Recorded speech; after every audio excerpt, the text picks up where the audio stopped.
Atenção! Começa agora uma teleaula de Geografia do Ensino Médio. Você vai assistir a teleaula de número 17. Bons estudos!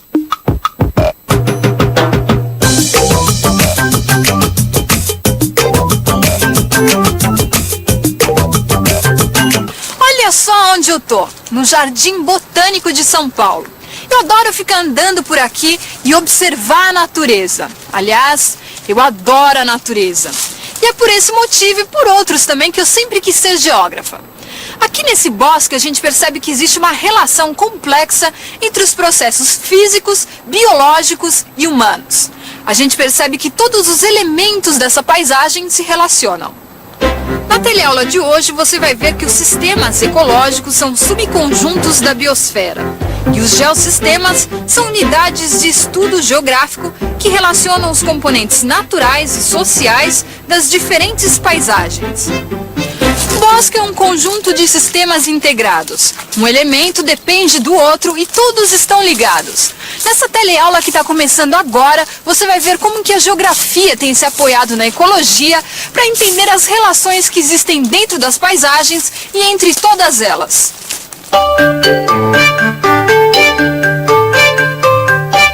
Por que devemos descobrir as ligações dos processos naturais e tratar essas interações como parte de sistemas? Os sistemas são conjuntos estruturados. É possível definir as relações entre as suas partes. O relógio também é um sistema. A gente pode definir todas as relações que existem entre as partes de um relógio, como uma engrenagem faz a outra funcionar e como todas juntas fazem o relógio andar. Os geógrafos e os ecólogos procuram explicar as ligações complexas que existem entre os elementos naturais e sociais. São essas ligações que formam e modificam as paisagens. Os ecólogos são os estudiosos da natureza. Eles se preocupam com o futuro do nosso planeta. Olha, o João Carlos, por exemplo, ele está coletando dados para uma pesquisa que ele está fazendo sobre o impacto ambiental provocado pela poluição desse rio aqui. João Carlos, como é que funciona o trabalho do ecólogo? A ecologia é a ciência dos seres vivos e das trocas de energia. Os intercâmbios que acontecem entre os vários organismos da natureza. Nós estudamos como a energia é transformada pelos seres vivos. Então a gente estuda a fotossíntese, o metabolismo e a cadeia alimentar. E é isso que eu estou fazendo aqui. A ecologia e a geografia querem explicar os elementos que compõem a natureza, para tentar prever o seu comportamento dinâmico, as mudanças das paisagens. É por isso que as paisagens são comparadas aos sistemas. É uma maneira de tentar relacionar os elementos que as compõem e os processos que as formam. Um sistema pode ser definido como um conjunto de elementos, materiais ou seres vivos, desde que haja alguma relação entre eles. A biosfera pode ser analisada como um sistema. Ela cobre toda a superfície terrestre e é um grande conjunto com todos os seus elementos ligados.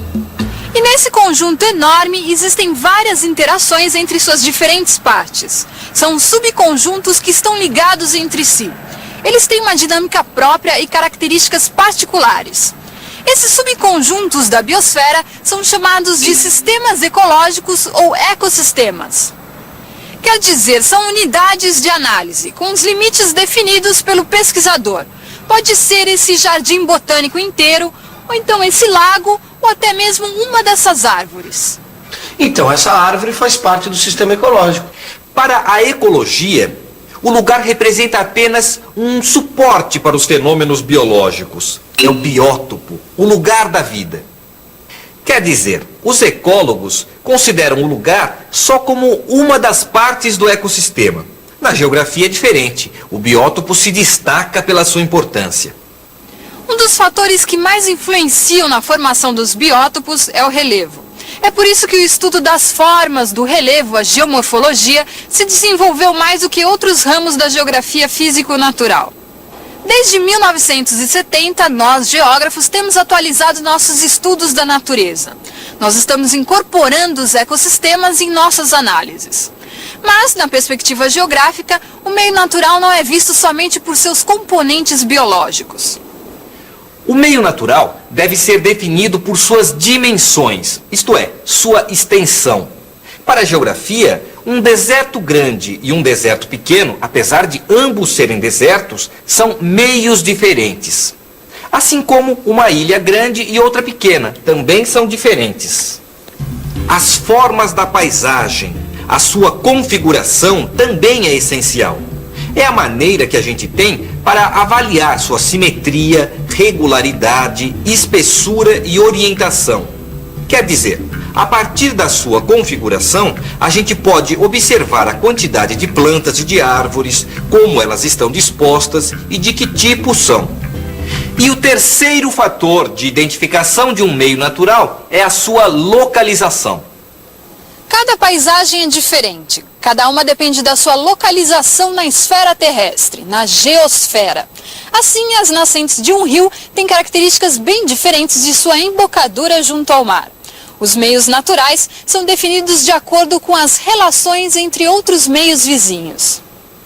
O geógrafo analisa as paisagens como se elas fossem um mosaico, um quebra-cabeças. Cada pedaço de ecossistema só tem sentido quando está se relacionando com os outros pedaços. Os pedaços de ecossistema são como as partes de um relógio, as engrenagens. O relógio só funciona quando todas as suas engrenagens, que são ligadas umas nas outras, funcionam juntas. E é assim também com os ecossistemas. Suas partes são ligadas umas nas outras. E os ecossistemas também se relacionam uns com os outros.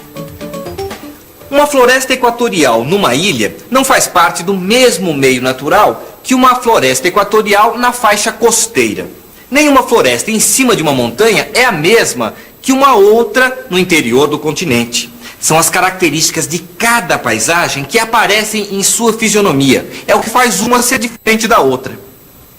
Para definir as ligações que existem entre as paisagens e entender o seu funcionamento, a geografia delimita outros subconjuntos. São os geossistemas. Eles nos ajudam a entender as relações que existem entre os diferentes componentes naturais e sociais da paisagem. Olha como esse geossistema é grande, olha. A grande floresta quente e úmida das regiões equatoriais. E esse aqui é outro, viu? Porque os espaços marinhos também podem ser considerados como um grande geossistema. Certo?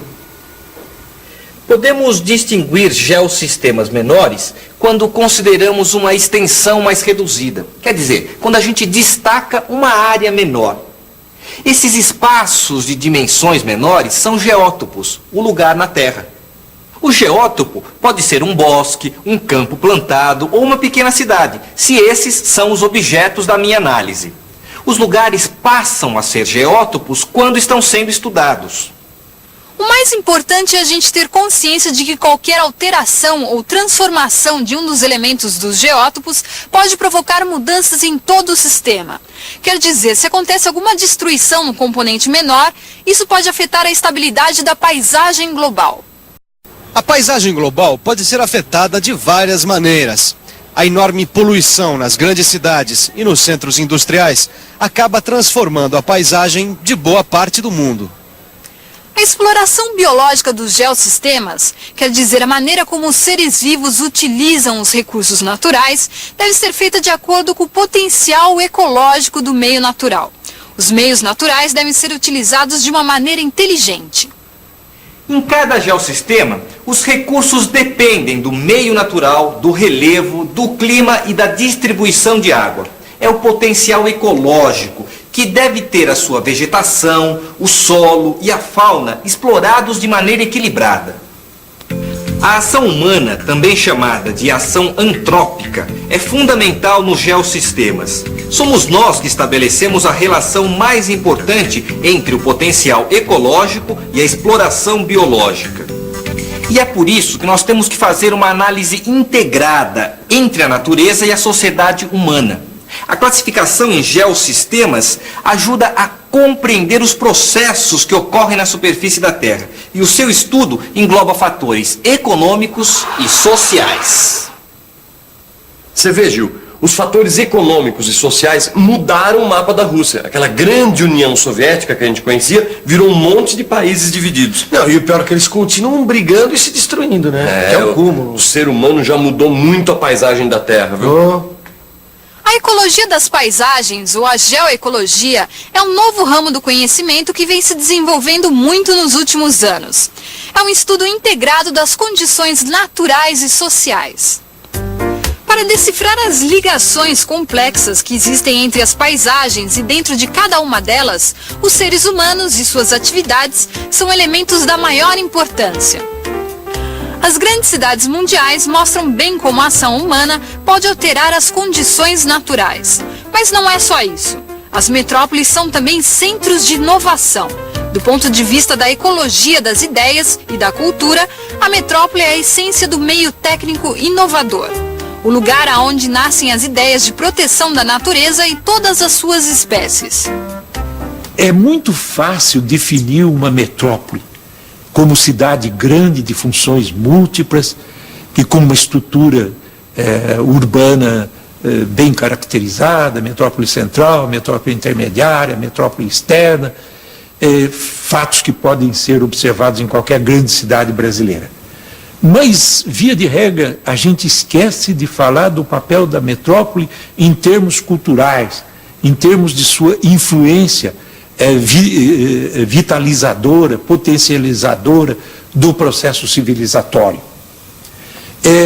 As cidades grandes, as áreas metropolitanas, têm um conjunto de universidades, têm bibliotecas mais diversificadas e mais modernizadas, e tem na sua área central uma tendência para copiar ou inovar dentro das tecnologias disponíveis.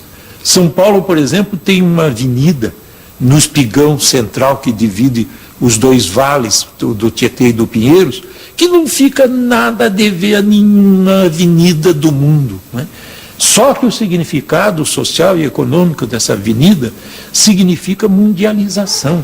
Ali estão os bancos de todas as partes do mundo competindo entre si dentro do plano econômico e financeiro. E ali também está toda uma população que encontra trabalhos dentro das suas profissões. As duas coisas mais sedutoras que a cidade apresenta, tanto para a pobreza quanto para a classe média e para as pessoas que vêm da rede urbana que fica sob o controle da cidade, são, em primeiro lugar, a sedução do aumento do tempo de participação do cidadão na vida da cidade. À noite prossegue o dia através de novas funções na cidade grande e na área metropolitana, enquanto que os pobres procuram a cidade grande por causa do trabalho e, infelizmente, vão se acantonar em espaços opressores de favelas. Se pudesse, a favela gostaria de estar na Praça da Sé. Não está na Praça da Sé, mas os pobres que migraram do desesperante espaço opressor das favelas, as crianças e os menores abandonados transitam pelas praças mais tradicionais das cidades grandes, o que é uma coisa dramática. A percepção de todos esses fatos nos conduz a uma ideia central do ponto de vista cultural. Há que encontrar meios de homogeneizar, de diminuir as distâncias sociais e de redirecionar os menores abandonados para tipos de atividade mais condizentes com o processo cultural civilizatório. Pensando desse ponto de vista, a gente consegue entender melhor as cidades. Agora fique atento que é hora da revisão. E atenção, se liga aí que é hora da revisão.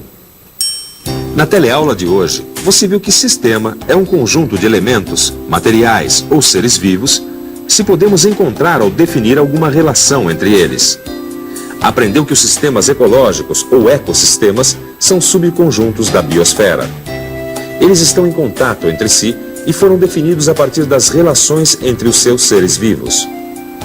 Você viu que os geossistemas são unidades de análise geográfica com relações estabelecidas entre os componentes naturais e sociais da paisagem. E por último, você viu que através dos geossistemas é possível uma análise integrada entre a natureza e a sociedade humana. Depois de perceber que a cidade também é um centro de inovações, deu até vontade de dar um passeio e respirar um pouco as ideias, a cultura. Você também estude, faça os seus exercícios e depois vai dar uma volta pela sua cidade. Até logo mais!